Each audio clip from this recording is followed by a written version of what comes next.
પાટણ શહેર ખાતે આવેલી સૂર્યનગર પ્રાથમિક શાળામાં ગરીબ અને જરૂરિયાતમંદ વિદ્યાર્થીઓ માટે વિનામૂલ્યે ચોપડા વિતરણના એક પ્રેરણાદાયી કાર્યક્રમનું આયોજન કરવામાં આવ્યું હતું.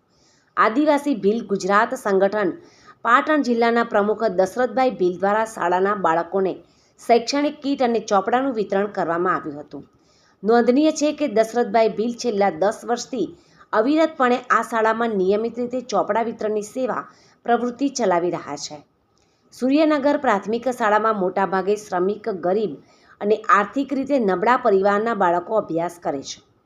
નવા સત્રની શરૂઆતમાં વાલીઓ પર આર્થિક બોજ ન પડે અને ગરીબીના કારણે કોઈ બાળક શિક્ષણથી વંચિત ન રહી જાય તેવા ઉમદા હેતુથી દર વર્ષે આ પ્રવૃત્તિ કરવામાં આવે છે.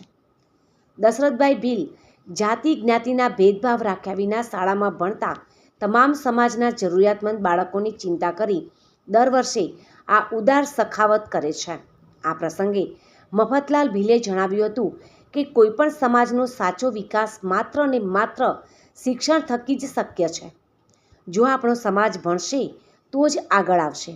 ગરીબ વાલીઓને આર્થિક મદદરૂપ થઈને બાળકોને ભણવા માટે પ્રોત્સાહિત કરવા એ આપણી સામાજિક ફરજ છે. શાળા પરિવાર, શિક્ષકો અને વાલીઓએ દશરથભાઈ ભીલની આ શિક્ષણ પ્રત્યેની દીર્ઘદ્રષ્ટિ અને હર હંમેશ સમાજને શિક્ષણમાં આગળ લાવવાના અથાગ પ્રયાસોને બિરદાવી તેમનો હૃદયપૂર્વક આભાર વ્યક્ત કર્યો હતો. આજ રોજ પાટણ શહેર ખાતે આવેલ સૂર્યનગર પ્રાથમિક શાળામાં ચોપડા વિતરણનો કાર્યક્રમ રાખેલો છે. જે સૂર્યનગર પ્રાથમિક શાળામાં ગરીબ અને જરૂરિયાતમંદ બાળકો અભ્યાસ કરે છે. જે શાળામાં અમારા સમાજના આદિવાસી ભીલ ગુજરાત સંગઠન પાટણ જિલ્લાના પ્રમુખ એવા દશરથભાઈ ભીલ, જેઓ આ શાળાને છેલ્લા 10 વર્ષથી ચોપડા વિતરણ કરે છે અને પોતે એવું વિચારે છે કે શિક્ષણ થકી જ સમાજનો વિકાસ થશે અને સમાજ આગળ આવશે.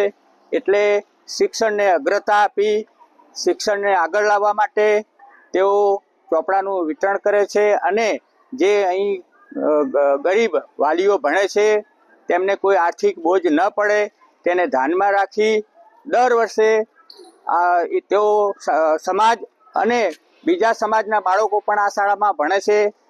તેઓ તમામ સમાજના બાળકોની ચિંતા કરી અને ચોપડાનું વિતરણ કરે છે અને હર હંમેશ સમાજને શિક્ષણ પ્રત્યે વધુને વધુ આગળ વધે એવી ચિંતા સાથે તેઓ દર વર્ષે શિક્ષણ આગળ લાવવા માટે પ્રયત્નો કરે છે.